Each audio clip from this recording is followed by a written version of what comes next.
Ang sikat ng araw sa Quezon City ay tila isang nagbabagang kumot na bumabalot sa bawat sulok ng lansangan. Ang alingasaw ng usok mula sa mga humaharurot na jeepney at ang init na nagmumula sa semento ay lumilikha ng tila nagniningas na hangin. Sa gitna ng nakapapasong tanghaling iyon, isang babaeng nagngangalang Maria Clara Santos, o mas kilala bilang Ria, ang buong tatag na naglakad patungo sa tarangkahan ng presinto ng pulisya. Ang bawat hakbang niya ay may bigat, hindi dahil sa pagod, kundi dahil sa determinasyong wakasan na ang isang linggong pakikipagbuno sa sistema. Sa kanyang kaliwang kamay, mahigpit niyang hawak ang isang folder na naglalaman ng kumpletong papeles, resibo ng multa at katibayan ng pagbabayad.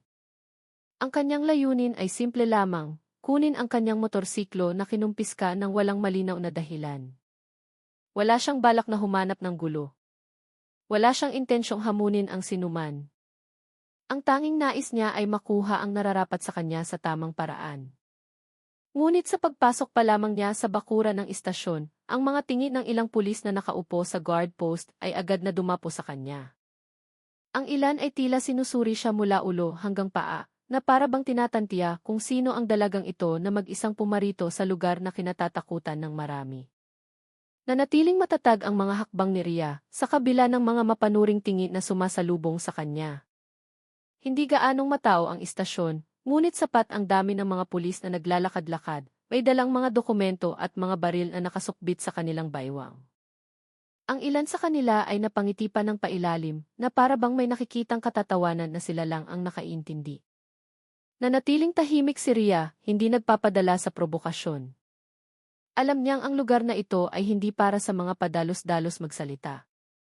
Pagdating niya sa information desk, magalang siyang bumati at ipinaliwanag ang kanyang pakay. Isang pulis sa likod ng mesa ang tamad na tumango at nagsabi ng maikli, "Sandali lang, hintayin mong tawagin ka." Mabagal ang usad ng oras.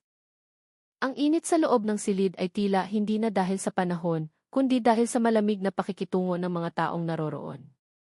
Pagkalipas ng halos 10 minuto, isang malaking lalaki ang lumabas mula sa katabing opisina.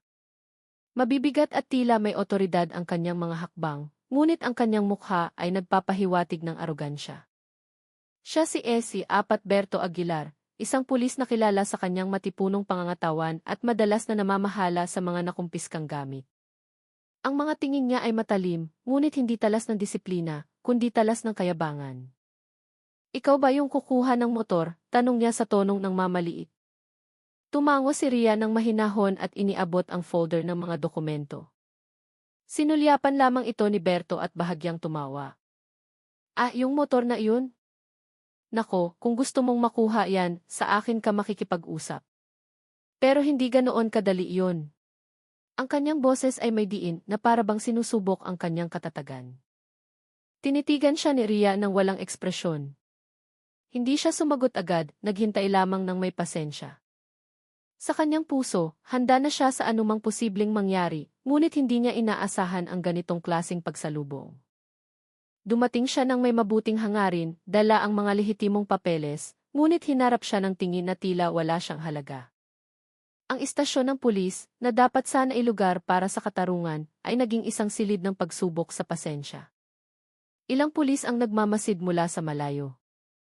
Ang ilan ay nagbubulungan habang nakangiti na para bang naghihintay ng isang magandang palabas.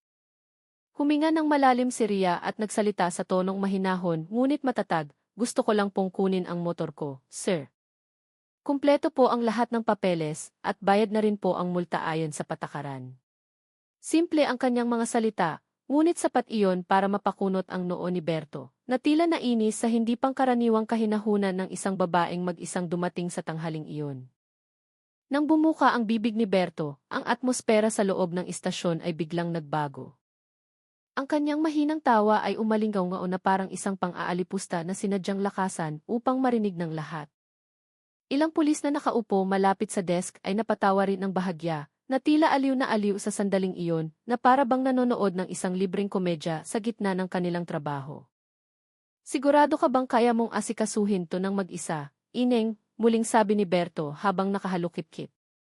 Tinitigan niya si Ria mula ulo hanggang paa na maihalatang pangmamaliit. Malaki ang kanyang katawan at ang kanyang uniforme ay masikip na nagpapatingkad sa kanyang makakapal na braso. Ngunit ang pinaka-nakagagambala ay hindi ang kanyang pisikal na anyo, kundi ang kanyang kilos na nagpapakita ng walang basehang pagkasuperior. Tinitigan siya ni Ria ng ilang sandali, hindi sumasagot, nakatayo lamang ng tuwid na may blangkong mukha. Alam niyang bawat salitang lalabas sa kanyang bibig ay maaaring gawing bagong katatawanan. Lumapit pa si Berto.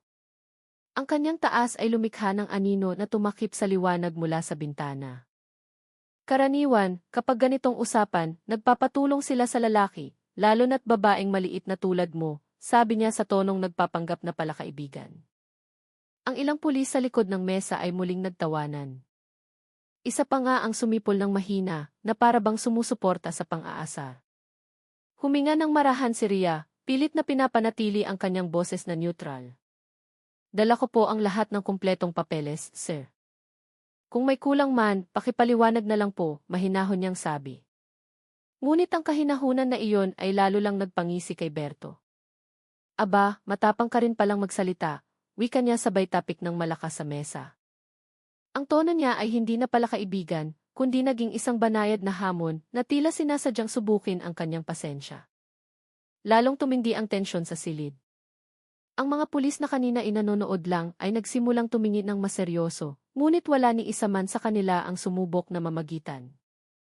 Alam ng lahat na si Berto ay may reputasyon bilang isang taong mahirap kalabanin kahit na ng kanyang mga kasamahan sa propesyon. Si Ria ay nanatili sa kanyang kinatatayuan. Ang kanyang mga kamay ay mahigpit pa ring nakahawak sa folder, habang ang kanyang isip ay pilit na nakatuon sa kanyang layunin, kunin ang motorsiklo. Ayaw niyang palakihin ang gulo, ngunit sa tono at paraan ng pananalita ni Berto, malinaw na hindi ito matatapos ng madali. Suminghal si Berto habang umiiling. Minsan nagtataka ako, yung mga taong maliliit na tulad mo, ang lakas ng loob na pumunta ritong mag-isa. Hindi ka ba natatakot, sabi niya habang nakangisi.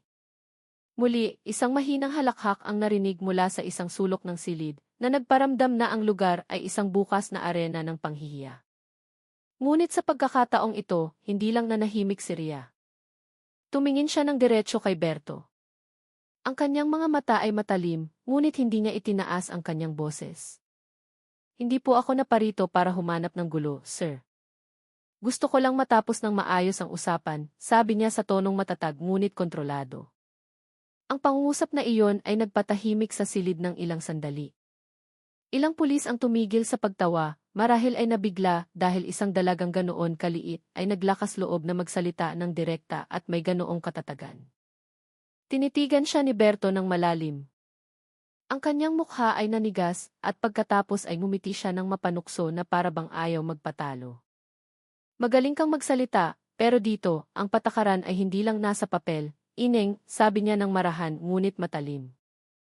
Sa paraan ng kanyang pagsasalita, halatang may inihahanda siya, maaaring isang banta o isang patibong.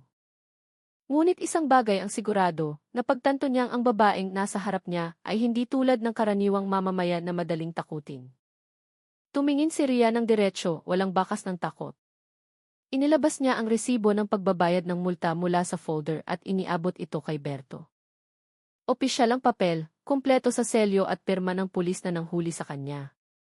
Ngunit sinulyapan lamang ito ni Berto bago ilapag sa mesa na tila walang pakialam.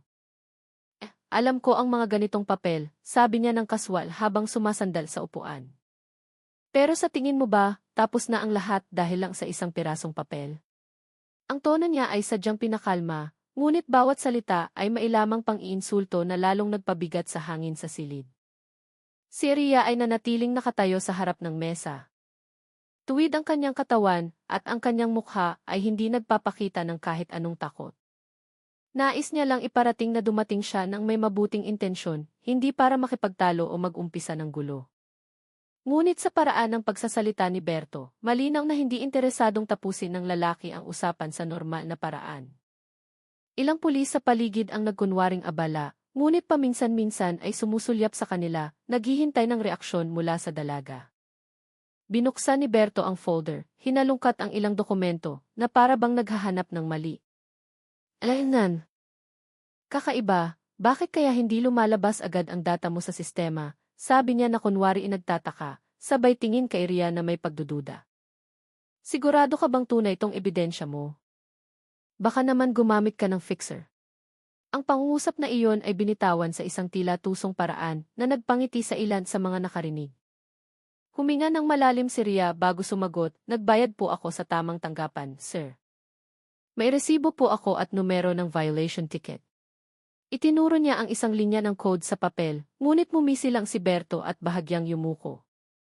Naniniwala naman ako. Pero minsan, kahit yung opisyal nagkakamali. Lalo na kung ang dumarating ay hindi nakakaintindi ng patakaran. Ang mga salitang iyon ay hindi paliwanag kundi probokasyon. Sinasadya ni Bertong diinan ang kanyang kausap gamit ang aroganteng kilos, tinitiyak na bawat pangungusap niya ay parang pang-aasar. Alam ni Rhea ang ganitong laro. Madalas na siyang makaharap ng mga taong sinusubukang paglaruan ang patakaran para sa sariling kapakanan. Ang kaibahan lang ngayon, ang kalaban niya ay nakasuot ng uniforme. Tinitigan niya si Berto nang hindi kumukurap. Ang kanyang boses ay patag ngunit matalas. Pumunta po ako rito hindi para paghinalaan ng kung ano-ano, sir. Gusto ko lang pong ibalik ang karapatan ko. Muling natahimik ang silid.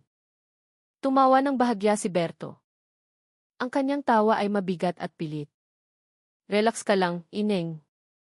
Hindi kita pinagbibintangan. Sinasabi ko lang, kung lahat ng tao ay madaling makukuha ang motor nila gamit lang ang papel, ano pa ang magiging trabaho ko? Tinapos niya ang kanyang sinabi ng isang mapanuksong ngiti na lalong nagpairita sa sitwasyon. Ang usapan ay nagpatuloy at habang tumatagal ay lalong umiinit. Pinigilan ni Rhea ang sarili na hindi magpadala sa galit.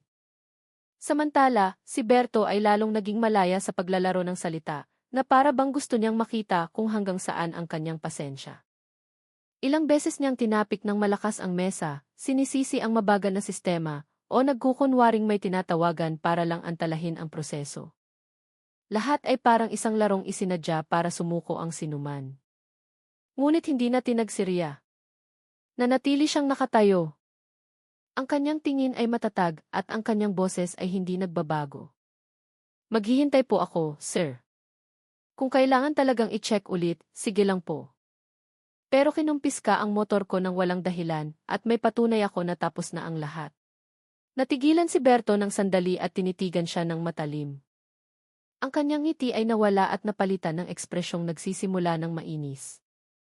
Ang lakas naman ng loob mong magsalita ng ganyan sa harap ko, sabi niya ng mahina ngunit may halong banta. Sa silid na iyon, alam ng lahat na ang kanilang usapan ay hindi na tungkol lamang sa motorsiklo.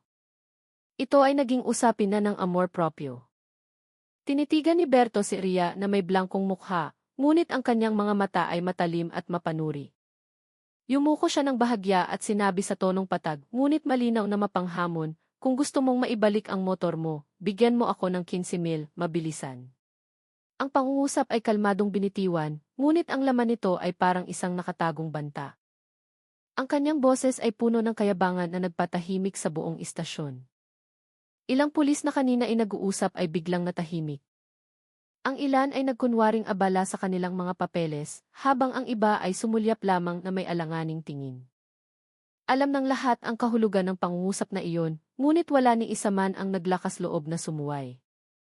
Para sa kanila, ordinaryo na ang ganitong pangyayari. Si Berto, na may palayaw na ay buwaya, ay kilalang makapangyarihan sa lugar na iyon, at sinumang susubok na lumaban ay madalas na nagtatapos sa panibagong problema. Tinitigan siya ni Rhea nang hindi kumikilos, sinusubukang tiyakin na hindi siya nagkamali ng dinig. Ngunit sa tono at ekspresyon ng mukha ni Berto, alam niyang seryoso ito. Ilang segundo ang lumipas na walang nagsasalita. Sumandal si Berto sa kanyang upuan at bumuntong hininga, na para bang naiinip na sa paghihintay ng desisyon. Wala akong maraming oras, sabi niya ng kaswal sabay tapik sa mesa. Ibigay mo ang pera ngayon tapos ang usapan. Kung hindi, itatago ko na lang ang motor mo. Simple, di ba? Ang paraan ng kanyang pagsasalita ay parang nag-aalok ng mabilis na solusyon, ngunit malinaw na ang layunin niya ay mamilit. Gusto niyang gamitin ang kanyang kapangyarihan para sa pansariling kapakinabangan. Nanatili si Rhea sa kanyang kinatatayuan, hindi natitinag. Sa kanyang puso, nagsimula ng kumulo ang galit, hindi lang dahil sa pera, kundi dahil sa pang-aabusong nasasaksihan niya mismo. Pumunta siya sa isang opisyal na tanggapan ng gobyerno, ngunit tinatrato siyang parang nakikipagnegosasyon sa isang preman sa kalsada. Tinitigan siya ni Berto ng matagal, umaasang makakita ng takot, ngunit ang nakita niya ay katatagan sa mukha ng dalaga. Sa wakas ay nagsalita si Ria, ang kanyang boses ay mahina ngunit malinaw. Paumanhin po, sir. Pero nabayaran ko na po ang multa ayon sa tamang proseso. Wala pong nakasaad na karagdagang bayarin sa tiket ko. Magalang ngunit matatag ang kanyang tono, walang bahid ng pag-aalinlangan. Tumawa ng maikli si Berto, ang kanyang boses ay mabigat at nang mamaliit. Sa tingin mo ba lahat ng transaksyon sa gobyerno ay kasing linis ng nasa papel na yan? Sabi niya sabay turo sa folder na hawak ni Ria. Ako ang namamahala sa mga nakumpiskang gamit dito. Kung sinabi kong 15,000, 15,000. Kung ayaw mo, dito lang ang motor mo. Kanino ka magsusumbong? Ang huling pangungusap ay binitawan sa tonong mapanghamon na para bang ipinapakita niyang hindi siya natatakot kaninuman. Sa silid, ilang pulis ang yumuko na nagkukunwaring walang naririnig. Alam nilang mali si Berto, ngunit ang kanyang posisyon at impluensya ang nagtulak sa kanilang manahimik. Samantala, si Ria ay nakatingin lamang ng hindi nagsasalita. Alam niyang walang saysay ang lumaban gamit ang emosyon.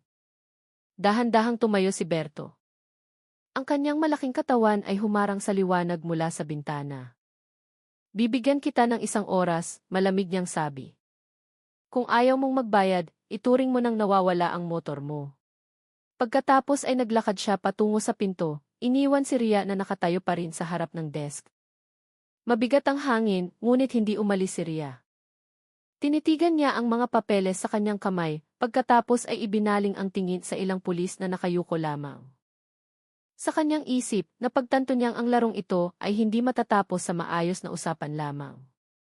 Gayunpaman, pinilit niyang manatiling kalmado, pinipigilan ang sarili na hindi magpadala sa galit. Sa kanyang mga mata, si Berto ay hindi na lamang isang tiwaling opisyal. Siya ay simbolo ng arogansya ng kapangyarihan na walang pakundangang nanggigipit sa mga maliliit. At sa loob ng kanyang puso, isang bagay ang napagdesisyonan ni Ria. Hindi siya atras, anuman ang kahinatnan. Tinitigan ni Ria si Berto ng walang takot. Nanatiling kalmado ang kanyang mukha, walang bahid ng pag-aalala. Alam niyang sinusubukan ng lalaking nasa harap niya kung hanggang saan siya kayang diinan. Sa tonong patag ngunit matatag, sinabi ni Ria, binayaran ko na po ang multa, sir. Lahat ng proseso ay sinunod ko ayon sa batas. Walang dahilan para manatiling nakakulong ang motor ko. Ang pangungusap ay binitawan ng walang mataas na tono, ngunit ang kahinahunan nito ang nagpatahimik kay Berto ng ilang sandali. Muling nabalot ng katahimikan ang silid. Tanging ang ugong ng electric fan na dahan-dahang umiikot sa kisam ang maririnig. Ilang pulis sa silid ang nagkatinginan. Ang ilan ay tila nagulat dahil hindi nila inaasahan na isang dalaga ang maglalakas loob na tumanggi ng direkta sa utos ni Berto. Tinitigan ni Berto si Ria ng matagal. Ang kanyang mga mata ay nanliit. Ang kanyang panga ay tumigas. Hindi siya sanay na harapin ng ganitong uri ng pagtutol, lalo na mula sa isang taong mukhang ordinaryo at walang kapangyarihan. Ang malaking kamay ni Berto ay paulit-ulit na tumapik sa mesa, lumilikha ng malakas na tunog na sinadyang magdulot ng panggigipit. Naiintindihan mo ba kung sino ang kausap mo? Sabi niya ng mahina, ngunit puno ng banta. Sinabi kong magbigay ka ng 15,000, kaya magbigay ka. Huwag kang magmarunong sa harap ko. Ngunit hindi na tinag si Ria. Dahan-dahan siyang umiling at muling iginiit sa boses na nananatiling matatag. Paumanhin po, sir. Hindi ako pumarito para makipagtawaran. Gusto ko lang kunin ang pag-aari ko na legal na sa akin. Simple ngunit matalim ang kanyang sinabi. Hindi niya sinubukang sumagot ng may emosyon, ipinahayag lamang niya ang malinaw na katotohanan. Ang reaksyong iyon ay lalong nagpainis kay Berto. Sumandal siya sa kanyang upuan na may mapanuksong mukha, tinitigan si Ria mula ulo hanggang paa. Maraming tao ang pumupunta rito na nagsasabing tama sila, pero sa huli, sumusunod din naman. Ganoon ka rin mamaya, sabi niya sa tonong ng mamaliit, na para bang sigurado siyang sa huli ay yuyuko rin ang lahat sa ilalim ng presyon. Tumingin ng diretso si Ria, hindi inaalis ang kanyang tingin. Hindi po ako magbabayad ng kahit ano maliban sa itinakda ng batas, sir, matigas niyang sagot. Ang kanyang boses ngayon ay bahagyang mas mabigat, na parang isang taong pagod ng harapin ang parehong laro. Ilang pulis sa paligid ang nagsimulang mabalisa. Ang ilan ay umiwas ng tingin, ayaw masangkot. Alam nilang maaaring sumabog ang sitwasyon anumang oras. Yumuko si Berto, inilapit ang kanyang mukha kay Ria hanggang sa ilang pulgada na lang ang pagitan nila. Sino ka sa tingin mo para magsalita ng ganyan dito? Sabi niya sa mababa ngunit matalas na tono. Ngunit ang nakuha niya ay hindi takot, kundi isang malamig na tingin na hindi man lang natinag. Sa kanyang kalooban, nagsimulang mabalisa si Berto. Nakikita niyang ang babaeng nasa harap niya ay hindi ang tipo na susuko dahil lang sa pananakot. Mayroon sa tingin na iyon, isang paniniwala na hindi niya kayang sirain sa pamamagitan lamang ng banta. Ang tensyon sa silid ay lalong bumigat. Ang hangin ay tila huminto sa paggalaw. Lahat ay naghihintay kung sino ang unang kikilos. Sa wakas, tumayo si Berto. Ang kanyang malaking katawan ay nagbigay diin sa kanyang dominasyon, ngunit hindi gumalaw si Ria. Sige, kung matigas ang ulo mo, pahahabain ko ang usapang ito, sabi niya sabay turo sa folder sa mesa. Tingnan natin kung sino ang mananalo. Ngunit bago siya tumalikod, sumagot si Ria sa tonong kalmado ngunit malinaw. Hindi po ako takot sa mahabang usapan, sir. Ang alam ko lang, nasa tama ako. Simple ang pangungusap na iyon, ngunit malaki ang epekto. Ilang pulis ang yumuko sa katahimikan, na para bang napagtanto nilang ang ganitong katapangan ay bihirang makita sa lugar na iyon. Tinitigan siya ni Berto ng matalim bago tuluyang umalis na may pigil na galit. Ngunit sa kanyang puso, alam niyang hinamon ng maliit na babaeng iyon ang kanyang ego sa harap ng lahat, at iyon ay isang bagay na hindi niya maaaring palampasin. Hindi na napigilan ni Berto ang kanyang galit. Namula ang kanyang mukha, at ang mga ugat sa kanyang lieg ay lumitaw. Pakiramdam niya ay napahiya siya sa harap ng kanyang mga kasamahan dahil sa isang dalagang naglakas loob na tumanggi sa kanyang utos. Sa isang malakas na bagsak, hinampas niya ang mesa hanggang sa magkalat ang mga papeles at ballpen sa sahig. Kung ayaw mong sumunod, dito lang ang motor mo, sigaw niya ng malakas. Ang kanyang boses ay umalinggaw sa buong silid na nagpagulat sa lahat at nagpalingon sa kanila. Ang dating tensyonadong kapaligiran sa istasyon ay naging magulo. Ilang pulis na nagtatrabaho ang napatigil sa pagsusulat. Ang ilan ay tumayo na may naguguluhang ekspresyon. Walang nangahas magsalita dahil alam ng lahat kung gaano kabilis magbago ang emosyon ni Berto at maging marahas. Ngunit sa gitna ng kaguluhan, isang tao lang ang nanatiling tahimik, si Ria. Nakatayo siya ng tuwid sa harap ng mesa, hindi natitinag. Hindi siya nagpakita ng takot kahit na ang sigaw ay tumama sa hangin na parang malakas na sampal sa kanyang mukha. Tinitigan siya ni Berto ng matalim, mabigat ang kanyang hininga, at ang kanyang dibdib ay mabilis na tumataas baba na parang isang taong pinipigilan ang sarili na lalo pang sumabog. Sino ka sa tingin mo? Ha? Pumupunta ka sa istasyon ng pulis, nagsasalita ka ng kung ano-ano, inuutusan mo ako, sabi niya sa mataas na tono. Ang kanyang boses ay umabot hanggang sa harap na bahagi ng istasyon. Ilang tao sa labas ang nagsimulang sumilip, nagtataka kung saan nanggagaling ang ingay. Isang batang pulis ang sumubok na lumapit, ngunit agad ding umatras nang bigyan siya ni Berto ng matalim na tingin. Hindi pa rin kumilos si Ria. Mahina ngunit malinaw niyang sinabi, wala po akong inuutusan, sir. Ipinaglalaban ko lang po ang karapatan ko. Simple ang pangungusap na iyon, ngunit para kay Berto, ito ay isang direktang paglaban sa kanyang otoridad. Ang kanyang mga kamay ay nakakuyom sa ibabaw ng mesa, at ang kanyang mukha ay nanigas. Pakiramdam niya ay nasukol siya, hindi dahil natalo siya sa argumento, kundi dahil nawalan siya ng kontrol sa sitwasyon. Sa kanyang mga mata, ang kahinahunan ni Ria ay hindi katapangan kundi isang insulto. Lalong uminit ang kapaligiran sa silid. Ilang nakatatandang pulis ang tumayo mula sa kanilang mga upuan, ngunit wala ni isa man ang nangahas lumapit. Alam nilang si Berto ay nasa bingit na ng kanyang pasensya, at sinumang susubok na mamagitan ay maaaring madamay. Ang lakas ng loob mong magsalita ng ganyan sa harap ko, muling sigaw ni Berto sabay hakbang palabas mula sa likod ng kanyang mesa. Malaki ang kanyang katawan at mabibigat ang kanyang mga hakbang. Tumayo siya mismo sa harap ni Ria. Ang distansya nila ay isang braso na lang. Ang hangin sa pagitan nila ay tila huminto. Tinitigan siya ni Berto mula sa itaas, sinusubukang diinan siya gamit ang kanyang matipunong pangangatawan. Ngunit muli, hindi umatras si Ria. Gusto ko lang pong maibalik ang motor ko ayon sa patakaran, patag niyang sabi. Walang tono ng paghamon, ngunit dahil doon, mas naging malakas ang dating ng kanyang mga salita. Ilang pulis sa likuran ang napigil ang hininga, takot na mauwi sa karahasan ang sitwasyon. Umuwol ng mahina si Berto. Ang kanyang panga ay tumigas na parang isang taong pinipigilan ang sarili na hindi agad suntukin ang kanyang kalaban.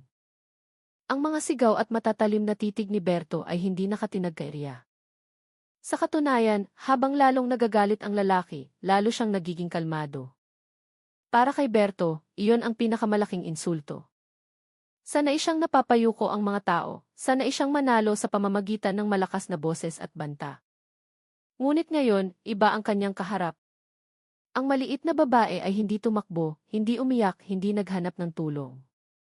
Nakatayo lamang siya, hinaharap ang lahat ng galit ng may malamig na tingin. Sige, sabi ni Berto sa wakas, bumaba ang kanyang boses, ngunit mas naging mapanganib. Kung matigas ang ulo mo, doon na lang natin sa labas tapusin. Gusto kong makita kung gaano kakatapang. Tinapik niya ang kanyang dibdib at itinuro ang bakuran sa harap ng istasyon. Kung manalo ka, sayo na ang motor mo. Pero kung matalo ka, dito lang yan. Lahat sa silid ay nagkatinginan, nabigla sa hamon. Ngunit sa gitna ng mga bulungan ng takot, isang boses lang ang malinaw na narinig. Ang boses ni Ria na sumagot ng walang pag-aalinlangan. Sige po, sir. Tinatanggap ko. Ang nag-aalab na galit ni Berto ay tuluyan ng bumulag sa kanyang pag-iisip. Sa mataas na tono at puno ng kayabangan, humakbang siya pasulong habang tinititigan si Ria na tila hinahamon.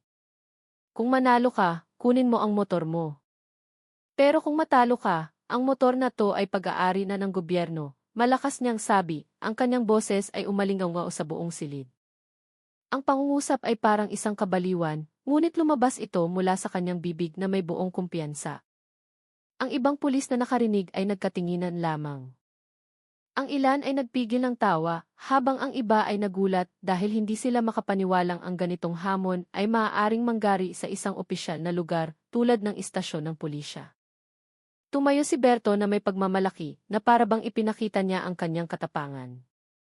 Ngunit ang totoo, ang ipinakita niya ay purong arogansya. Samantala, nanatiling tahimik si Ria, nagmamasid na may kalmadong tingin. Hindi siya sumagot agad, tinitigan lamang si Berto ng matagal upang matiyak na ang hamon ay hindi isang biro lamang.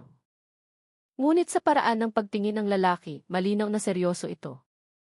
Ilang pulis ang nagsimulang magbulungan, sinusubukang pakalmahin si Berto upang hindi niya ipahiya ang kanyang sarili sa publiko. Ngunit iwinaksi niya ang lahat ng payo. Huwag na kayong makialam, magaspang niyang sabi. Hayaan niyo siyang maranasan kung paano lumaban sa pulis sa sarili nitong teritoryo. Ang pangungusap ay binitawan habang direktang nakaturo kay Ria. Nakita ng lahat na nawalan na ng kontrol si Berto sa kanyang emosyon. Namula ang kanyang mukha, umigting ang mga ugat sa kanyang sentido, at bawat kilos niya ay nagpapakita ng pagnanais na patunayan ang kanyang kapangyarihan sa pamamagitan ng pisikal na lakas. Samantala, hindi umatras si Ria. Alam niyang ang sitwasyon ay lumagpas na sa hangganan ng lohika, ngunit alam din niyang ang pagtanggi ay magbubukas ng pagkakataon para sa mas masahol na pagtrato. Sa kalmadong boses at walang mataas na tono, sumagot siya, sige po, kung yan lang ang paraan, tinatanggap ko. Biglang tumahimik ang lahat. Walang sinuman ang nag-akala na ang isang maliit na babae ay maglalakas loob na tanggapin ang isang napaka-imposibleng hamon. Umisi si Berto, tila nasiyahan dahil nakuha niya ang reaksyon na gusto niya. Magaling, doon tayo sa harap ng bakuran, sabi niya sa mapanuksong tono, at naglakad palabas habang tinatapik ang balikat ng isa sa kanyang mga tauhan. Sumunod ang ilang pulis mula sa likuran. Ang ilan ay dahil sa kuryosidad, ang ilan ay para tiyakin na ang labanan ay hindi mauwi sa isang malagim na pangyayari. Sa labas, ang sikat ng araw ay nakakasilaw at ang init ay sumasalamin sa aspalto ng bakuran. Ilang sibilyan na napadaan ang huminto para panoorin ang nagkukumpulang mga pulis. Mula sa malayo, ang nakikita lamang ay isang malaking lalaki na kaharap ang isang maliit na babae, isang tanawin na halatang hindi patas. Iniikot ni Berto ang kanyang lieg at iginalaw ang kanyang mga balikat na parang isang boksinggerong handa ng lumaban. Tinitigan niya si Ria na may pang-aasar na para bang sigurado na sa resulta. Tumayo si Ria sa gitna ng bakuran na may mahinahong mga hakbang.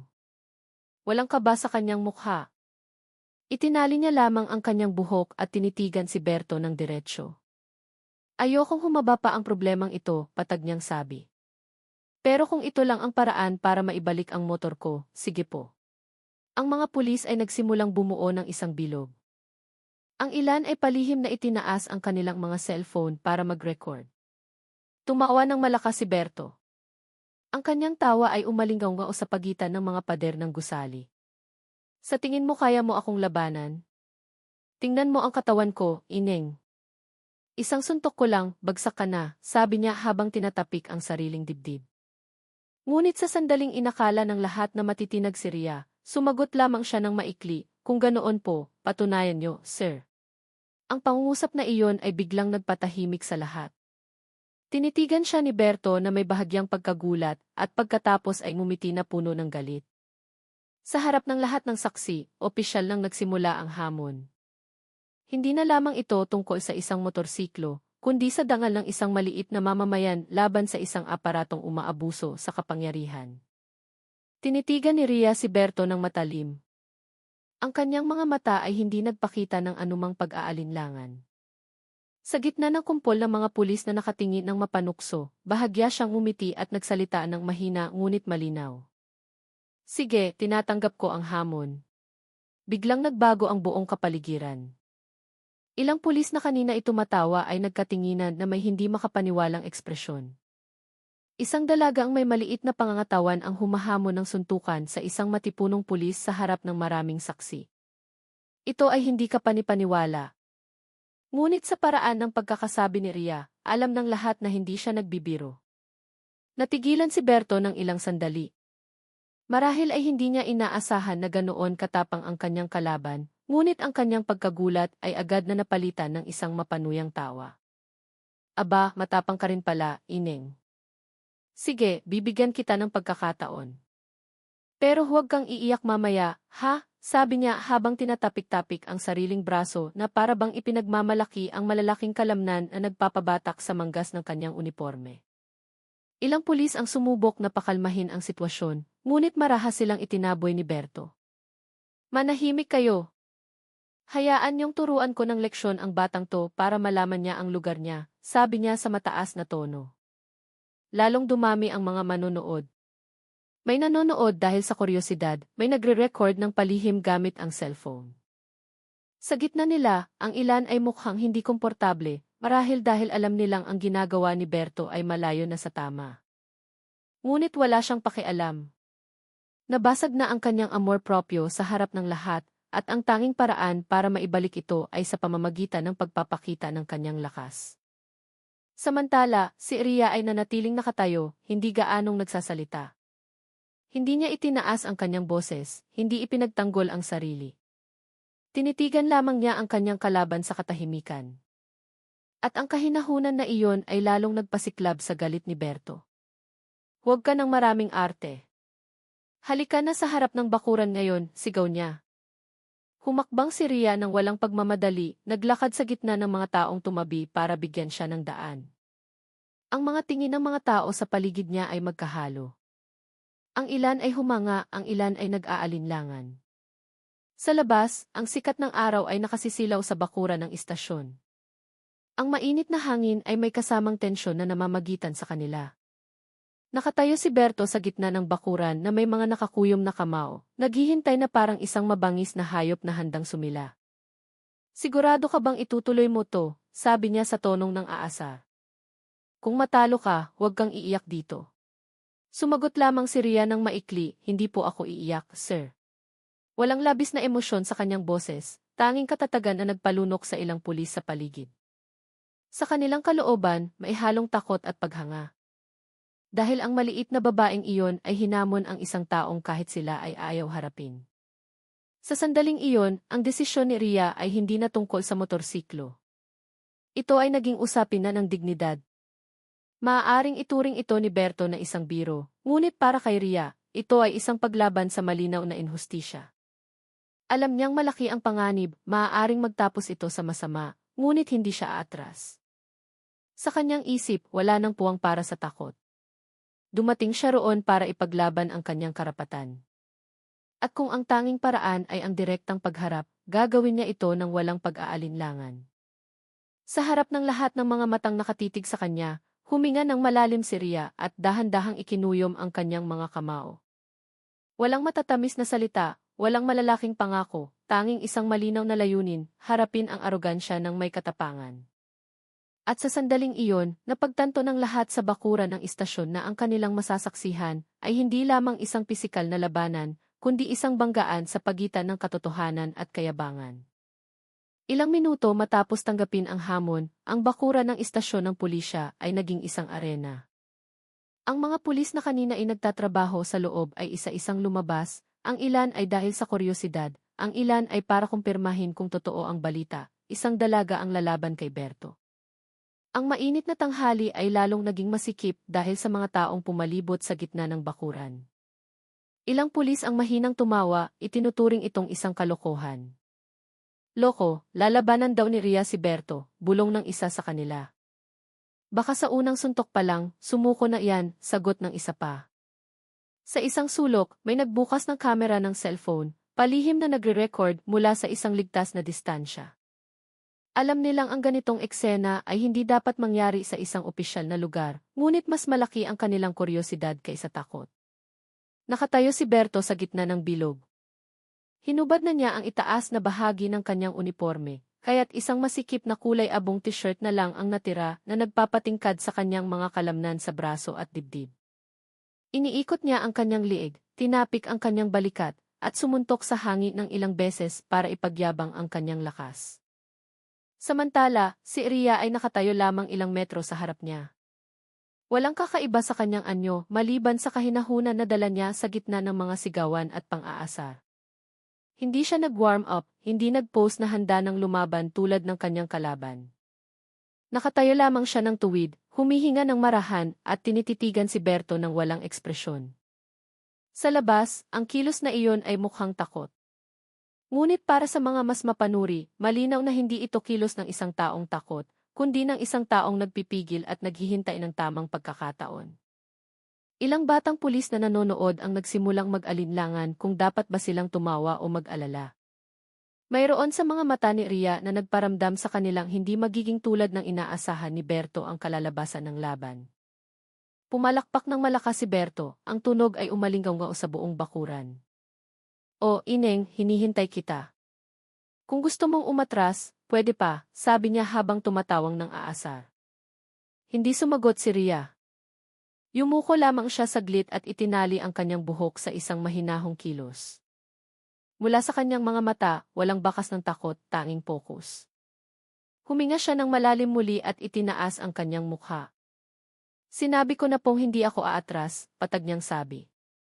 Ang kanyang boses ay hindi malakas, ngunit sapat na malinaw para mapatahimik ang mga tao ng ilang sandali. Humalakhak ng malakas si Berto, sinusubukang itago ang pakiramdam na unti-unti na siyang nasusukol. Naglakad siya paikot, ipinapakita na siya ang hari sa lugar na iyon. Sa tingin mo kaya mo akong labanan? Isang suntok ko lang, siguradong bagsak ka, sabi niya sabay suntok sa sariling palad. Ngunit nanatiling hindi kumibo si Ria.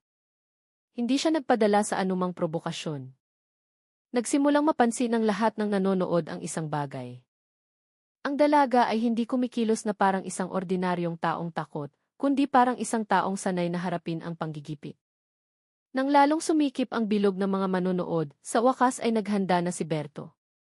Bahagya siyang yumuko, iginalaw ang kanyang mga paa, at tinitigan si Ria ng matalim. Sige, mag-umpisa na tayo, malakas niyang sabi. Isang pulis na malapit sa kanila, na tila gustong maging tagapamagitan, ang itinaas ang kamay para magbigay ng hudyat. Ngunit bago pa man tuluyang bumaba ang senyas, mabilis nang sumugod si Berto. Ang kanyang malaking katawan ay parang isang pader na gumuguho patungo kay Ria. Lahat ay napigil ang hininga at ang ilan ay sumigaw pa. Ngunit si Ria ay nanatiling tahimik. Ang kanyang mga mata ay hindi inaalis sa bawat kilos ni Berto. Alam niyang hindi patas ang laban na ito, ngunit alam din niya kung paano ito haharapin. At sa gitna ng sikat ng araw, sa harap ng tingin ng dose-dose ng mga mata, ang dalawang magkaibang nilalang ay sa wakas ay nagkaharap. Ang isa ay lumalaban para sa ego at kapangyarihan. Ang isa naman ay lumalaban para sa dangal at katotohanan. Nang maibigay ang hudyat, agad na sumugod si Berto ng walang pag-aalinlangan. Mabilis na kumilos ang kanyang malaking katawan. Ang kanyang mga paa ay malakas na tumatama sa aspalto ng bakuran. Buong lakas niyang iwinasiwas ang kanyang kanang kamao, patungo sa mukha ni Ria, isang suntok na tiyak na makapagpapatumba sa sinumang tatamaan nito. Ngunit bago pa man ito tumama, bahagyang itinaas ni Ria ang kanyang ulo pakanan at ang atake ay dumaan lamang sa hangin. Nawala ng balanse si Berto ng isang segundo, ngunit agad niyang inikot ang kanyang katawan at nagpakawala ng pangalawang suntok na mas mabilis. Sa pagkakataong ito, itinaas ni Ria ang kanyang braso para sa lagin ito, ngunit naitulak pa rin siya paatras ng ilang hakbang. Narinig ang sigawan mula sa mga manonood. Ang ilan ay sumisigaw ng suporta, ang ilan ay tumatawa. Suko na, ining, sigaw ng isang pulis mula sa likuran. Ngunit hindi sumagot si Ria. Inayos niya lamang ang kanyang hininga. Ang kanyang mga mata ay nakatuon sa pagbasa sa bawat kilos ni Berto. Walang tigil sa pag-atake si Berto, hindi nagbibigay ng pagkakataon. Sunod-sunod na suntok ang lumilipad mula sa iba't ibang direksyon, kasabay ng malalakas na singhal na nagpapakita kung gaano kalaki ang lakas na kanyang ginagamit. Bawat suntok ay humahaginit sa hangin, muntik nang tumama sa ulo o katawan ni Ria na patuloy sa pag-iwas. Sa unang tingin, mukhang dehado si Ria. Gumagalaw siya paatras, patagilid, halos walang ganti. Ilang pulis ang tumawa, iniisip na siguradong mabilis matatapos ang laban. Kita niyo na. Sabi ko sa inyo, sabi ng isa sa kanila habang tumatawa. Ngunit ang hindi nila napapansin, hindi pa umaatake si Ria, hindi dahil sa takot. Siya ay nag-aaral. Ang kanyang tingin ay matalim. Sa bawat pag-angat ng kamay ni Berto, pinapanood niya ang ritmo, direksyon, at pagitan ng mga atake. Walang gulat sa kanyang mukha, tanging buong konsentrasyon. Alam niyang isang maliit na pagkakamali ay maaaring maging sanhi ng kanyang pagkatalo. Ngunit alam din niyang ang kanyang kalaban ay nagsisimula ng mawala ng kontrol dahil sa sobrang kumpiyansa. Sa kabilang banda, nagsisimula ng mainis si Berto. Lahat ng kanyang atake ay hindi tumatama. Pakiramdam niya ay pinaglalaruan siya, kahit na hindi pa gumaganti ang kanyang kalaban. Marunong ka lang umilag, ha? Sigaw niya sabay pakawala ng malakas na suntok sa dibdib ni Ria. Sa pagkakataong ito, halos tumama ang kanyang kamao, ngunit mabilis na yumuko si Ria, kaya't ang suntok ay muling tumama sa hangin. Mahinang nagmura si Berto. Nagsimula nang mamasa ang kanyang sentido sa pawis. Hindi niya inaasahan na ganoon kabilis kumilos ang isang babaeng ganoon kaliit.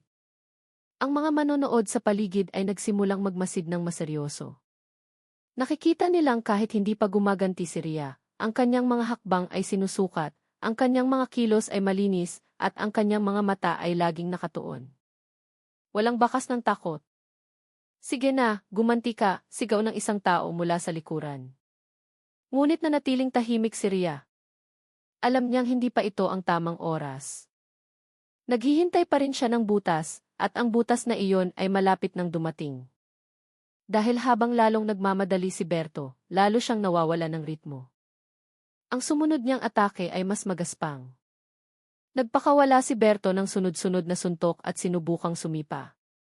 Ngunit ang kanyang mga kilos ay nagsimula ng maging magulo. Ang kanyang hininga ay humahabol. Ang malaking lakas na kanyang ginamit ay nagpapabagal sa kanyang mga reflexes. Nakita ito ni Ria. Sa unang pagkakataon, yumuko siya ng mababa, iniwasan ang suntok sa ulo, at humakbang paatras ng 2 beses. Ramdam niya ang hangin mula sa kamao ni Berto na halos tumama sa kanyang mukha. Ngunit hindi siya natinag. Ilang pulis na nanonood ang nagsimulang magbulungan. Bakit parang nagiging sablay na si Berto? Sabi ng isa na may halong pag-aalala. Si Berto mismo ay walang naririnig. Ang galit ay bumulag na sa kanyang isip. Sabi ng tigilan mo na ang pag-ilag, muli niyang sigao sabay takbo pasulong. Ngunit sa pagkakataong ito, bahagyang bumagal ang kanyang hakbang sa huli. At sa sandaling iyon, sa unang pagkakataon mula nang magsimula ang laban, ibinaba ni Ria ang kanyang mga kamay mula sa posisyong pandepensa. Tumayo siya ng tuwid, huminga ng malalim at tinitigan ang kanyang kalaban. Nanatiling kalmado ang kanyang mukha, isang senyales na magbabago na ang direksyon ng laro. Tumawa ng malakas si Berto sa gitna ng laban. Ang kanyang boses ay umalinggaw sa buong bakuran. Sabi mo matapang ka. Ang hina mo pala, pang-aasar niya sabay tapik sa sariling dibdib gamit ang kanang kamay at tumingin sa paligid upang tiyaking naririnig siya ng lahat. Ang mga pulis na nanonood ay nagkatinginan lamang. Ang ilan ay napilitang umiti kahit hindi sila komportable. Lalong naging mayabang si Berto, na para bang ang laban ay isang maliit na laro na kaya niyang tapusin anumang oras. Naglakad siya paikot kay Ria na may malalaking hakbang, bahagyang yumuko na parang isang hayop na pinaglalaruan ang kanyang biktima. Suko na, ineng. Sabihin mo lang, tapos na to, sabi niya sa tonong puno ng pang-aasar. Ngunit hindi sumagot si Ria. Nanatili siya sa kanyang kinatatayuan, tinititigan lamang siya ng may kalmadong tingin na lalong nagpagalit kay Berto. Tinapik niya ang sariling pisngi ng 2 beses at nagsalita ng malakas, sige, isang suntok lang, kung kaya mo. Bibigyan kita ng pagkakataon. Ang pangungusap na iyon ay sinundan ng mahinang tawa mula sa ilang pulis sa likuran, na nagdagdag sa impresyon na siguradong magtatapos ito ng walang laban. Ngunit sa likod ng kahinahunan ni Ria, mayroong isang kalkulasyon na nagaganap. Alam niyang nawawalan na ng disiplina si Berto. Ang kanyang mga kilos ay mas bukas, ang kanyang posisyon ay hindi matatag, at ang kanyang kayabangan ay nagpatigil sa kanyang pag-iisip. Ginamit ni Ria ang oras na iyon upang magpatuloy sa pagmamasid, pinapanood ang ritmo ng hininga at direksyon ng mga hakbang ng kanyang kalaban. Ngunit masyadong abala si Berto sa pagpapakita ng kanyang lakas. Ibinaba niya ang kanyang mga kamay, hinahamon si Ria na may bukas na dibdib. Sige, suntukin mo ako. Pangako, hindi ako gaganti, muli niyang sabi habang tumatawa ng malakas, na para bang ang sitwasyon ay isang biro. Ang tawanan ay sinundan ng sigawan mula sa ilang manonood na uhaw sa palabas, ngunit hindi lahat ay nakitawa. May ilan na nagsimulang makaramdam ng pagkailang sa nakikitang di pagkakapantay-pantay. Isang batang pulis ang bumulong sa kanyang kasama, kapag napahamak yang babae, malaking gulo to. Ngunit walang pakialam si Berto. Para sa kanya, panalo na siya sa isipan. Huminga ng malalim si Ria, ang kanyang mga mata ay nanatiling matalim. Alam niyang ang bawat pang-aasar ay paraan lamang ni Berto para takpan ang kanyang pagkadismaya. Akala ko po, opisyal kayo na nakakaintindi ng batas, hindi yung naghahanap ng away, sabi niya sa patag na tono. Ang mga salitang iyon ay direktang tumama, na nagpatigil sa tawa ni Berto. Anong sabi mo? Sabi niya sa tumataas na tono. Namula ang kanyang mukha dahil sa galit. Mabilis siyang humakbang pasulong at nagpakawala ng malakas na suntok na halos tumama sa ulo ni Ria. Ngunit muli, mabilis na umiwas ang dalaga. Sumablay ang suntok ni Berto, ngunit sa pagkakataong ito, hindi siya tumigil. Agad niyang ipinagpatuloy ang pangalawa at pangatlong suntok ng walang tigil at walang kontrol. Bawat suntok ay mabigat, ngunit lalong naging walang direksyon. Naitulak si Ria paatras, na tila muling nasusukol. Ngunit sa likod ng lahat ng iyon, ang kanyang mga mata ay patuloy na nagmamasid, binabasa ang direksyon ng mga kilos, kinakalkula ang mga butas, at naghihintay ng tamang oras para baliktarin ang sitwasyon. Habang tumatagal, lalong naging brutal si Berto. Hindi na niya isinasaalang-alang ang lakas ng kanyang kalaban. Ang gusto niya lang ay pabagsakin ito. Sa tingin mo magaling ka? Ito ang mangyayari sa mga lumalaban sa akin, sigaw niya sabay pakawala ng malaking suntok sa dibdib ni Ria. Nasalag ng dalaga ang bahagi nito, ngunit naitulak pa rin ang kanyang katawan. Sigurado ang lahat ng nanonood na malapit nang matapos ang laban. Ang tunog ng tawa at sigawan ay humalo sa tunog ng mga sapatos sa aspalto. Ngunit sa gitna ng lahat ng ingay, isang tao lang ang nanatiling tahimik at nakatuon, si Rhea. Kahit tumutulo na ang pawis sa kanyang sentido, nanatiling kalmado ang kanyang mukha. Alam niyang lalong nagbubukas ng depensa si Berto. Bawat atake ay naglalapit sa kanya sa pagod. At nang lumabas ang unang malalim na hininga mula sa bibig ng lalaki, alam ni Rhea na dumating na ang oras. Ang lahat ng kayabangan ni Berto ay malapit nang maging sanhi ng kanyang sariling pagkawasa. Nang magsimulang mawalan ng ritmo si Berto, dahil sa sobrang pag-atake ng walang direksyon, nagsimulang magbago ang sitwasyon sa bakuran. Mabigat ang kanyang hininga, hindi na matatag ang kanyang mga hakbang, at ang kanyang mga braso ay tila bumababa dahil sa pagod. Mula sa malayo, nakikita ng mga pulis na nanonood ang pagbabago. Hindi na kasing tala si Berto tulad ng sa simula. Ang kanyang mga atake ay bumagal at ang kanyang reaksyon ay bumaba. Samantala, si Rhea, na sa simula ay puro depensa lang, ay nagsimulang kumilos ng may ibang bilis. Ang kanyang mga kilos ay tuluyang nagbago, magaan, mabilis at puno ng kalkulasyon. Bawat hakbang niya ngayon ay may direksyon. Bawat tingin niya ay nakatuon sa kahinaan ng kalaban. Hindi na lang siya umiiwas, kundi binabasa na niya ang ritmo ng paggalaw, pinapansin ang pagitan ng mga suntok at ang mga butas na lumilitao sa tuwing iangat ng lalaki ang kanyang kamay. Nang muling iwinasiwas ni Berto ang isang malaking kamao, patungo sa kanya, mabilis na yumuko si Rhea at umikot sa kaliwa, binabago ang kanyang posisyon sa isang iglap. At sa sandaling iyon, sa unang pagkakataon, gumanti siya ng isang malakas na suntok sa kanang tadyang ni Berto. Malinaw na narinig ang malakas na tunog ng pagtama. Mahinang umungol si Berto. Bahagyang yumuko ang kanyang katawan dahil sa suntok. Biglang sumigaw ang ilang manonood na hindi makapaniwala sa kanilang nakita. Tamaan, sigaw ng isang tao nang hindi sinasadya. Nagulat si Berto. Ang kanyang mukha ay nagpakita ng sakit na maihalong galit. Sinubukan niyang itayo muli ang kanyang katawan, ngunit bago pa man siya makaposisyon, kumilos na ulit si Rhea. Sa bilis na mahirap sundan ng mata, inilipat niya ang kanyang hakbang at nagpakawala ng isang sipa sa kaliwang binti ni Berto. Ang sipa ay tumama mismo sa loob ng tuhod na nagpawala ng balanse sa malaking katawan. Napasuray si Berto paatras. Sinubukan niyang panatilihin ang kanyang posisyon gamit ang kanyang mga kamay, ngunit umatras na si Rhea na may matatag na hakbang. Walang ekspresyon ng kasiyahan sa kanyang mukha, tanging buong focus.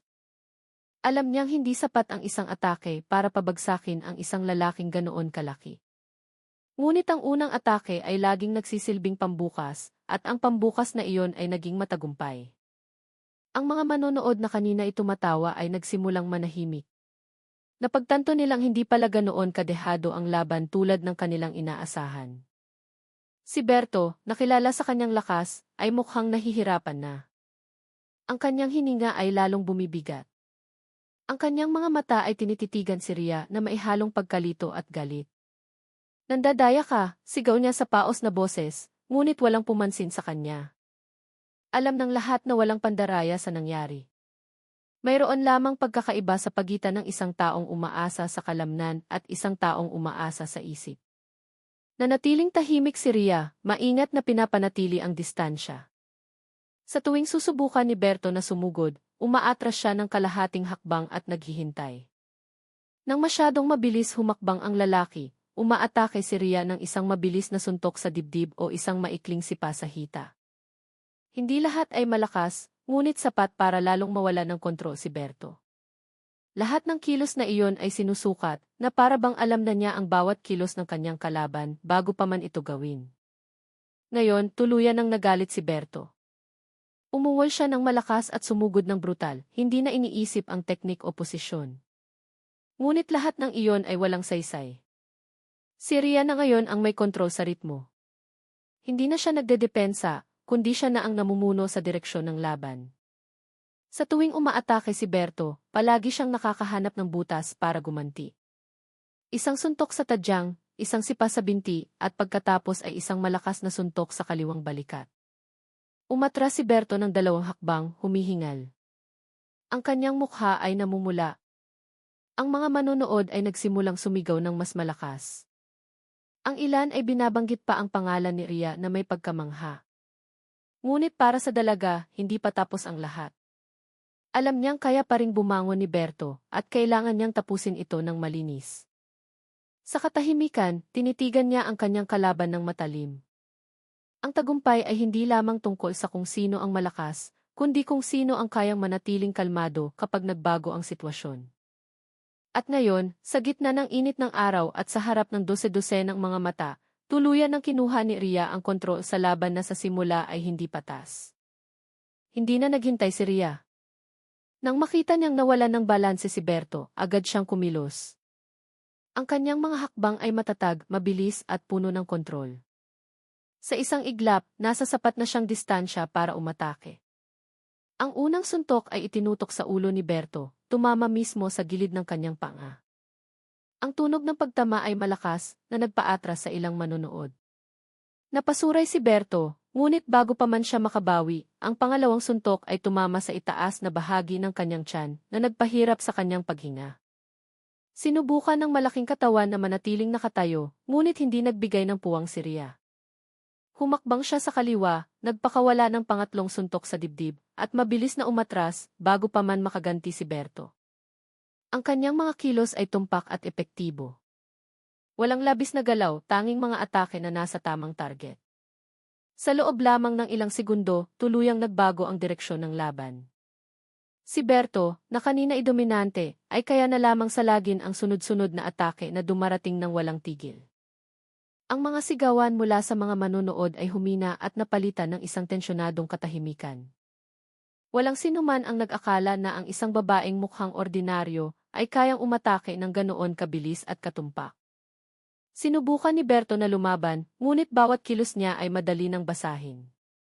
Nang itaas niya ang kanyang kamay para sumalag, ibinaba ni Ria ang kanyang posisyon at inatake ang tiyan. Nang yumuko si Berto, isang siko ang tumama sa kanyang balikat. Lahat ng atake ay ginawa sa isang regular na ritmo na lalong nagpawala ng kontrol kay Berto sa kanyang katawan. Ang kanyang hininga ay humahabol.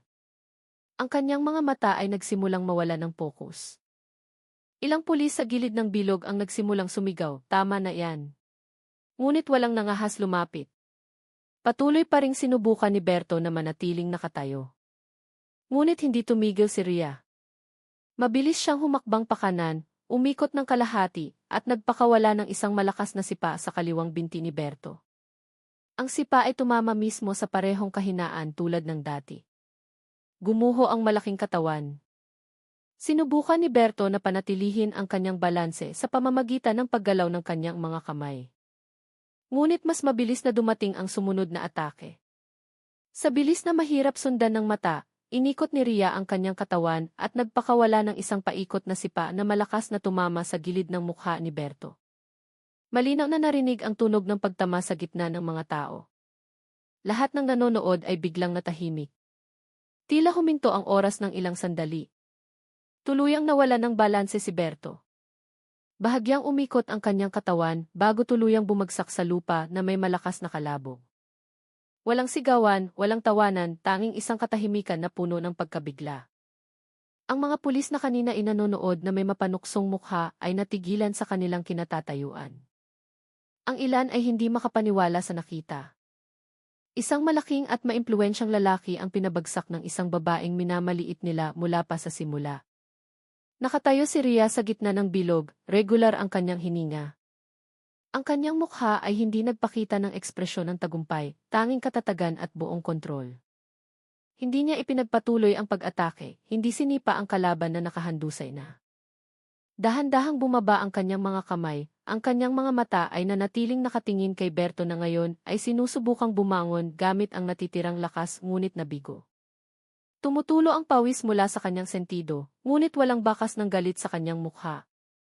Tanging katahimikan mula sa isang taong alam kung kailan dapat huminto.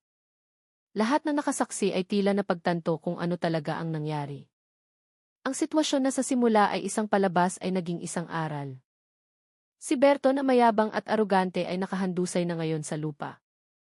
Nanginginig ang kanyang katawan sa sakit at kahihiyan. Walang nangahas magsalita. Tanging ang tunog ng mga hakbang ni Ria ang maririnig habang dahan-dahan siyang papalayo sa bilog, iniwan ang arena na may taas noong paglakad.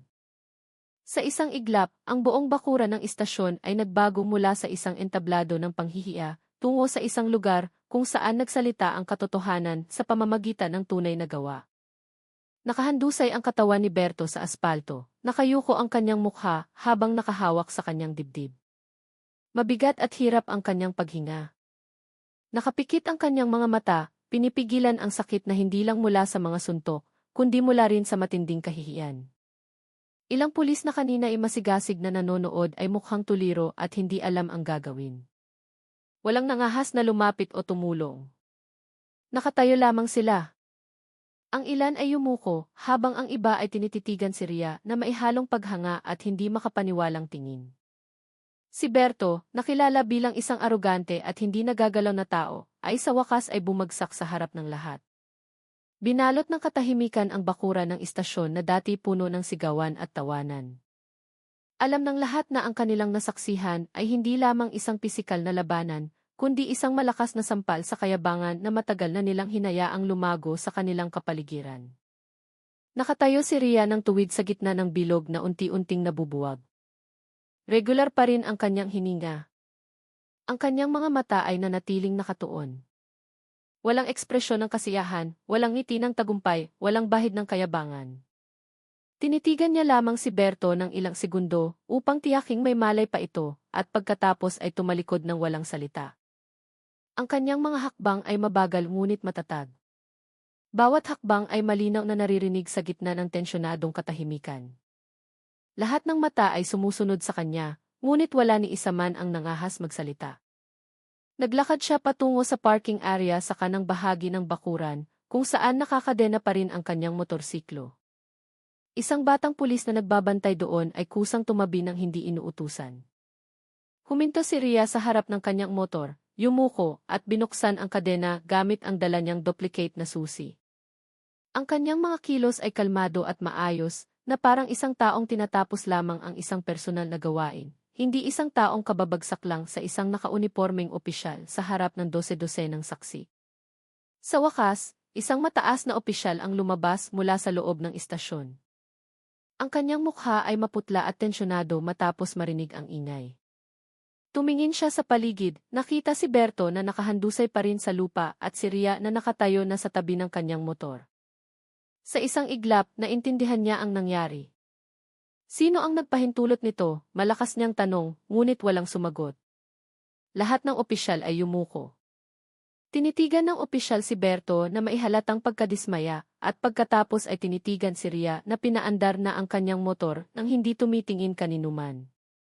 Walang salita ng paumanhin, walang saway, malinaw na ang lahat ng hindi na kailangang ipaliwanag.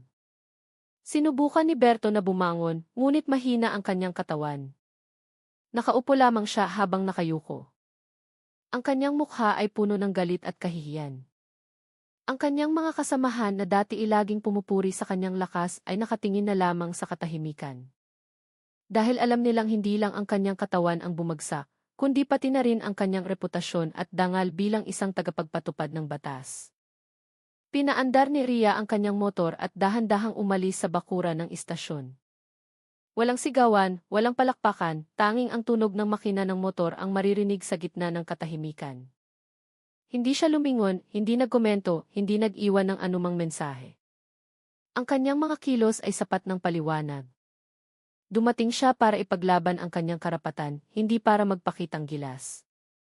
Ngunit hindi sinasadya, nagbigay siya ng aral sa lahat ng naroroon, na ang kahinahunan at katapangan ay kayang talunin ang kayabangan at kapangyarihang ginagamit sa maling paraan. Nang dumaan ang kanyang motor sa tarangkahan ng istasyon, ang ilang pulis ay nakatingin lamang sa kanyang pag-alis ng walang imik. Sa katahimikan, alam nilang nasaksihan nila ang isang bagay na hindi malilimutan. Hindi dahil natalo si Berto, kundi dahil isang dalaga ang nagpakita ng tunay na kahulugan ng katapangan, ang tumayo ng matatag ng walang-walang saysay na karahasan, at umalis ng hindi na kailangang yurakan ang sinuman para patunayan ang katotohanan. Ilang araw matapos ang insidente, biglang nagbago ang kapaligiran sa istasyon ng pulisya. Hindi na maririnig ang mga tawanan at kaswal na kwentuhan. Ang lahat ay tila maingat sa kanilang mga kilos, lalo na matapos kumalat sa social media ang video ng labanan sa pagitan ni Berto at Ria. Ang ilang minutong video ay palihim na kinunan ng isa sa mga nanonood na miyembro. Malinaw na makikita sa video kung paano pinabagsak ng isang babaeng may maliit na pangangatawan ang isang malaking pulis na kilala sa kanyang pagiging arogante. Sa loob lamang ng wala pang 24 oras, ang video ay napanood na ng milyon-milyong tao at naging usap-usapan ng publiko. Marami ang pumuri sa katapangan ni Rhea, habang hindi kakaunti ang kumondena sa ginawa ni Berto. Nagsimulang lumitaw sa iba't ibang platform ang mga hashtag tulad ng hustisya para kay Juan at Stop Cotton Cops. Nagsimulang dumating ang media sa istasyon para humingi ng paliwanag, ngunit walang opisyal na nangahas magsalita. Mabilis na lumabas ang resulta ng internal na investigasyon.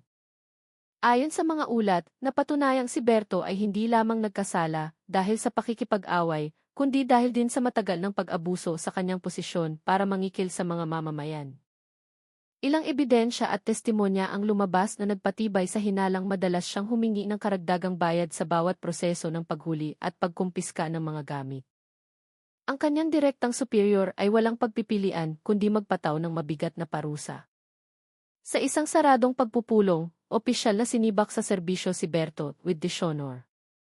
Ang balita ay kumalat kasabay ng pangalawang video na nagpapakita kay Berto na ipinatatawag sa opisina ng Internal Affairs Service. Ang kanyang mukha ay madilim at walang ngiti. Ang mga pulis sa istasyon ay nanatiling tahimik. Ang ilan ay nahihiya, habang ang iba ay nagagalit sa kanilang sarili dahil sa matagal na pagpapabaya sa ganitong gawain ng walang lakas ng loob na magsalita. Ang laban na sa simula ay itinuturing na isang biro ay naging isang mahalagang pagbabago para sa lahat sa istasyon.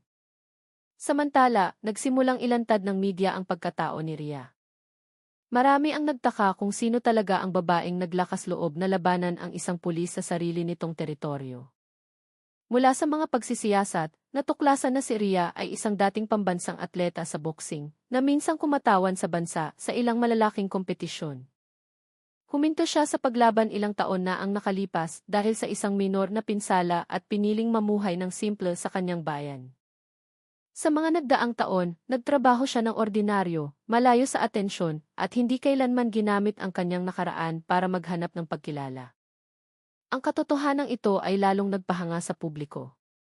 Ang taong sa simula ay inakala nilang ordinaryong mamamayan lamang ay mayroon palang disiplina at lakas na binuo mula sa matinding pagsisikap. Maraming istasyon ng telebisyon ang sumubok na interbyuhin siya, ngunit tinanggihan ni Rhea ang lahat ng alok. Isang maikling pangungusap lamang ang kanyang sinabi sa mga mamamahayag na pumunta sa kanyang bahay. Ginawa ko lang po ang dapat gawin ng bawat mamamayan, ang tumanggi na tratuhin ng hindi makatarungan. Ang kanyang kwento ay naging simbolo ng paglaban sa pang-aabuso. Ang video ng labanan sa pagitan ng isang sibilyan at isang pulis ay madalas nang ginagamit bilang halimbawa sa iba't ibang talakayan tungkol sa integridad at responsibilidad ng mga alagad ng batas. Ang pangalan ni Rhea ay binabanggit sa maraming lugar bilang simbolo ng tahimik na katapangan na walang kayabangan. Samantala, si Berto, na dating kilala sa kanyang lakas, ay naging isang babala para sa sinumang aabuso sa kapangyarihan. Nawala siya sa mata ng publiko, sinusubukang ayusin ang kanyang buhay matapos mawalan ng posisyon at reputasyon. Sa kabilang banda, ipinagpatuloy ni Rhea ang kanyang pang-araw-araw na buhay na parang walang nangyari. Hindi siya naghanap ng kasikatan mula sa pangyayaring iyon, hindi humingi ng parangal. Ang tanging hiling niya ay wala ng ibang mamamayan ang dumanas ng kanyang naranasan. At sa likod ng kanyang